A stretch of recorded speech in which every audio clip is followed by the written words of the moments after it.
One of the hardest experiences that we all share is dealing with death. Now, imagine coming face to face with death on a regular basis, where the decisions that you make have the biggest consequences.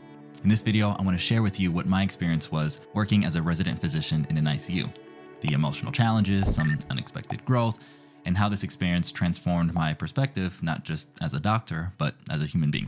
If you're new here, my name is J.R. Smith, and I'm an orthopedic surgery resident at the Mayo Clinic. As a first-year resident, we rotate through various hospital services, and the surgery ICU is one of them.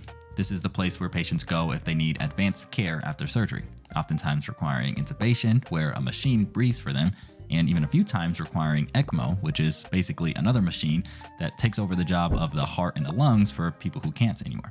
For a surgeon, it's important to not only know about the complex medical care that some of these patients will need, but also the potential outcomes of big surgeries in sick patients. Now, a little background on why this was particularly challenging for me.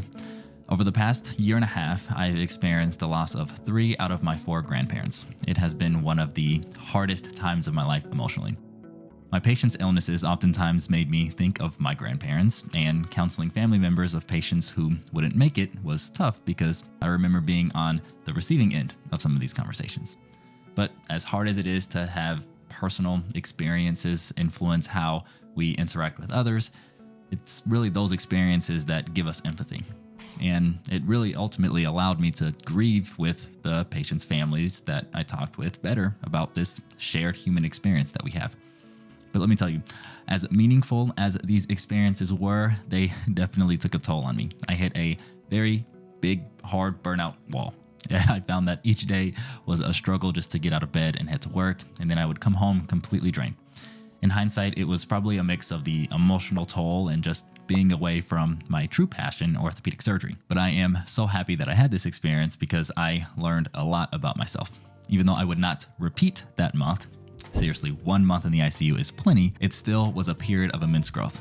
I learned to care for patients in their toughest times, saw challenging surgery outcomes up close, and discovered my strengths in building relationships with patients and their families. I also learned a lot about my own weaknesses, like how easily I can neglect my personal health and how that can contribute to that burnout that I experienced. But the most important thing that I learned, as cliche as this sounds, is that life is short, and regardless of how busy I may be doing whatever it is I'm doing in a given season, relationships matter more than any of that stuff. There will be a time when I'm met with death myself, and the only thing that will matter in that moment is being surrounded by friends and family who are appreciating the love and relationships that we had. No different than when me and my family did with my grandparents, or what my patients' families did when they passed. And if that's what's going to matter most in that moment, then that should also matter most in every moment until I get there. Hopefully this isn't too soppy of a video, but thanks for letting me reflect and vent a little bit. And I hope that maybe you can resonate with it in some way.